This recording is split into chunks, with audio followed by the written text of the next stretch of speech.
What's going on, guys? Sekapoko here, bringing you another One Piece Treasure Cruise video. It is first thing in the morning for me, so we're going to be going over the brand new Legend Zephyr, some of the treasure mode units that are coming out with him as well, and talking about the treasure mode a little bit as well. So without further ado, let's go ahead and jump right into it.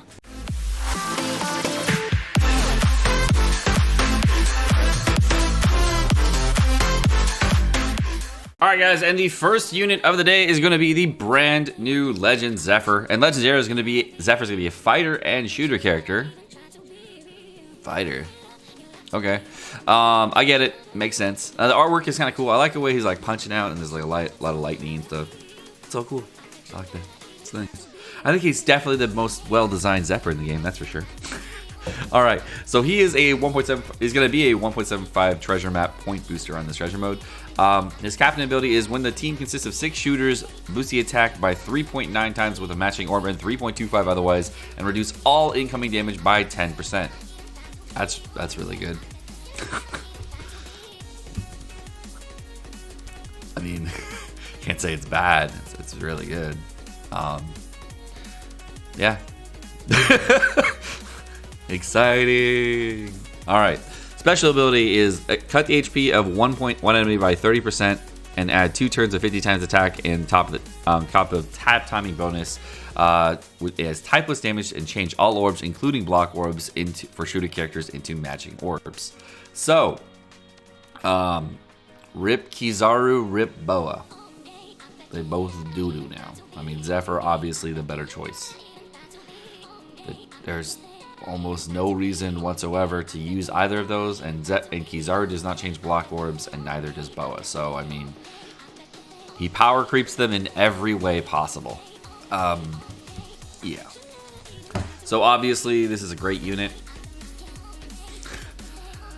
For Capone teams, he would probably be a great sub. It's really just going to depend on how you're going to structure your Capone team. But he's not necessary. That's what I'm saying.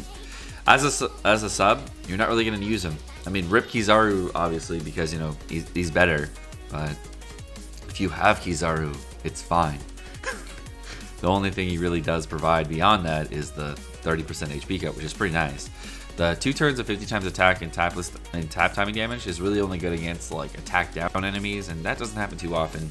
And shooters do have a lot of utility now and ways of removing attack down, so that's not going to be an issue. So the tap timing bonus, not super helpful. He gets strength damage reduction, which is good, and rage and barrier penetration. So all really good limit breaks and stuff. His sailor abilities is he's going to have shooters treat recovery and tandem as beneficial, which is really nice. So as a sub, that's really what I think he provides the most of, is that he gets recovery tandem beneficials for shooters. That's a big boost for shooters. So, I mean, having 2 beneficial orb enables as this guy's a sub is really, really nice. That might actually help shooters for a lot of their speed teams and help you with a lot of damage for speed runs. He's going to max out at 12 turns. So overall, this unit's great. I really wish he wasn't a treasure mode legend. My feelings on that are basically like there's Shiki, there's Tesoro, and those 2 were like major treasure mode legends, right? And you could just see them just being useful in that treasure mode. Zephyr is another movie boss, right? And I really hope he's not going to go the way of the movie boss, but there's nothing bad about his captain ability or anything super limiting about his captain ability, so I think that he might actually just stay around as like an actual good legend. If I had to like take a shot in the dark right away, this is probably either the same level as Lucy tier legend. I'd say in the useful tier.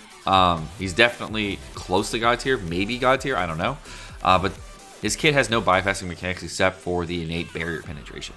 So he's an extremely strong character, but there's no bypassing mechanics that this character brings to the game. That's all he does is he's an older style character, which is kind of why I'm not as excited as I should be, you know? Like most characters that I'm seeing new legends, and I'm like, oh, this is really hype.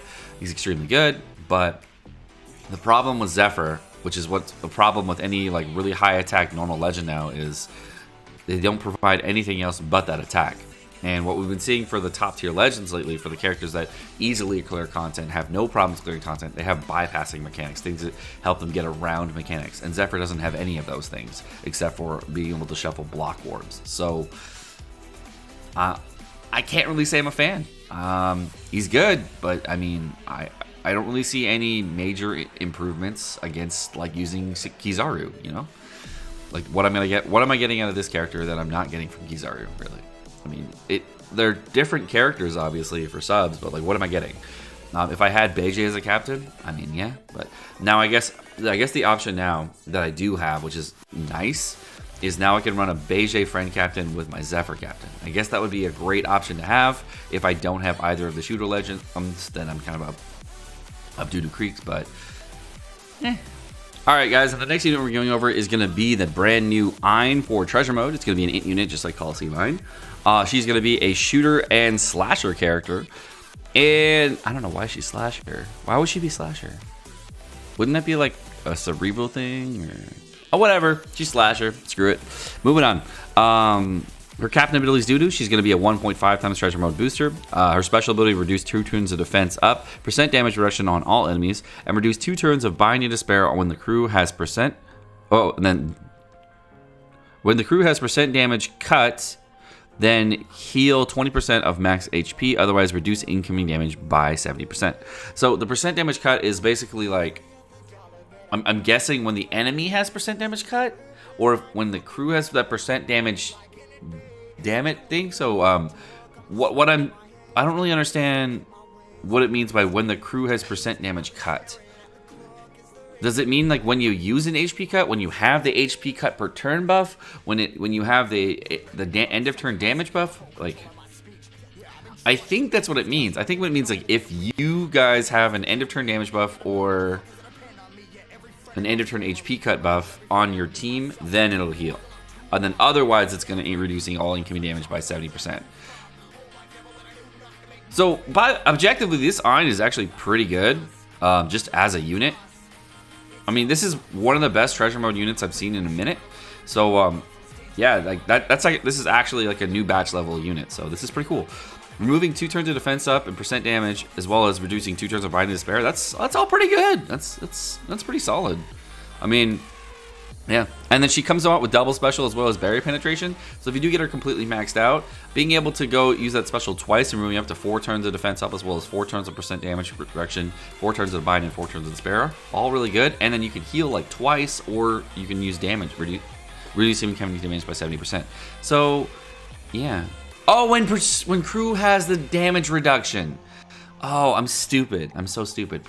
The percent damage cut is basically the way it was worded threw me off. It means that if you have damage reduction buff, like if you have the percent damage reduction buff, the way they worded it was so weird. I haven't seen it worded like that. And also, I'm only like 3 sips into this coffee. So basically, you're gonna damage reduce the first time and then heal the second time. Oh. All right, so her second sailor ability is she's going to have shooters treat Syros as beneficial, which is the second character to do that. The other one was 6 plus Kizaru, so there's 2 characters now that do that, so that's great. So overall, I like this unit, and this unit is also immune to silence, so that's kind of cool. The unit we're going to be going over is going to be Binz, and Binz is also a 1.5 times treasure mode booster. He's got a doo-doo captain ability, and his special ability is do 40 times attack and type plus damage to all enemies, delay all enemies for 1 turn, and then when the HP of that unit that is at the highest HP is 80% or lower, for 3 turns boost the orbs of shooter characters by 1.75. Why wouldn't you use Marguerite? This is the dumbest fucking character. The only thing that's really nice about him is his int beneficial enabled. This character sucks. I mean, obviously we got an HP cut now to like use that with Binz, but that's stupid. Like, why wouldn't I use Marguerite? That makes no sense. Whatever. I mean, I'm not triggered. I'm just gonna let it go. It's fine. I mean, I have another character that already does a 3-turn orb boost, but is not conditional on HP. That would be like the smart way to use it, right? But specifically for treasure mode, what we can see here is there's probably going to be an orb boost interrupt, guys. So you know, going into this treasure mode, probably an orb boost interrupt on the final boss. God damn it. Alright guys, and now we have finally got the information on the brand new treasure mode unit, and it is of course Law. But everybody get the fingers wrong on the drawing. Everybody's going like this, and it's actually like this. So I mean, like, I get it, but we all got the fingers wrong, I guess. But the sword makes sense with everything. It was It was going to be that way anyways. His captain ability is Fighter, Slasher, Cerebral, Spirit, Free Spirit types are each boosted by 1.8, and a character with 2 boosted types will have a 3.24 boost. These 4 types will treat tandem recovery orbs as beneficial. Okay, and then so that's kind of like a Katakuri style captain ability, obviously. But you know, that's cool. No HP boost, which is kind of weird, and no damage reduction, which is also kind of weird. But you know, otherwise this would be a legendary unit, so that's I guess that's why. He himself is a fighter and slasher character. Okay, he's gonna have anti-heal as well as cooldown reduction, which is interesting. His special ability is do 30 times attack and strength damage to one enemy, reduce 2 turns of Bind to Despair, change own orb and adjacent orbs into matching, and then for 1 turn add 0.7 to the chain multiplier, reduce 1 turn of cooldown for fighter, slasher, cerebral, and free spirit characters. That's a lot of things. Yeah, I like this one. Okay, so I like this because it's a really fast Bind to Despair reducer, and we didn't really have a lot of really fast Bind to Despair reducers besides that Koala, and she was really conditional on having a cerebral character as your captain, and then there were a couple other characters that were fast in Bind to Despair. But for speed farming teams, this is a very cool unit, and I like that a lot about him. He also reduces cooldown on a lot of different characters, which is really cool. Does it the same way Katakuri does, but instead of giving a conditional boost, this character is going to give us a chain boost. And it's also, instead of giving us all matching orbs on colored orbs, it's then going to be adjacent as well as self orbs, so more of a Sanji type sit in there. So, in my opinion, this unit is on the same strongness level as Katakuri as far as like what a special can do, and it's actually better than Katakuri because it actually procs itself because it's just a chain boost. So that's nice. Yeah, I like this unit as a sub for a lot of different teams. This is kind of cool. I don't know if I'm going to use this character all the time, but I definitely think this is going to be a good unit. Fighter, Slasher, Cerebral, and Free Spirit, huh? Well, Free Spirit, Cerebral units are a dime a dozen, right? Kappa. Slasher, Cerebral, there's a few. Slasher, Free Spirit, there's a few. Fighter, Free Spirit, there's a ton. You can definitely run this as a friend captain with V2 Gear 4 Luffy. So this is actually a good pairing with V2 Gear 4 Luffy. If you don't have him, this is a great character that you can get. That pairs with him is like a semi-rainbow captain, so that's kind of cool. There's not a ton of fighter slashers that I know of. They exist, but there's not a ton. So you're basically going to be going down to like Fighter Cerebral, Fighter Free Spirit, Slasher Cerebral, Slasher Free Spirit. That's really rare, but it does exist. I mean, there is that Dex Mihawk. Oh, no, sorry, the quick version Kai Mihawk. There are a few Cerebral Free Spirit types, and of course you're going to be able to use Core Zone on this team, which is kind of nice. But you're not going to have a ton outside those. So mostly it's going to be like Fighter Cerebral is going to be your bread and butter, I would say. And then Fighter Free Spirit will be also another set of bread and butter. So that's what you should see most of your characters as. And it's going to be hard to have the other characters as much, but there will be some Slasher Cerebral you can fit in there, some older units that you can use. So as far as teams go, this is not going to be overly difficult to build teams for. But what is nice here is that you can use like a Dex Nami on this team, and you can still like get partial boosted on the Nami, and then just start your rotation with that. So if you did have Dex Nami but you didn't have V2 Gear 4, you could use this character as a sub on this Law team and use V2 Gear 4 friend captain, and you'd have some nice damage boosts and everything.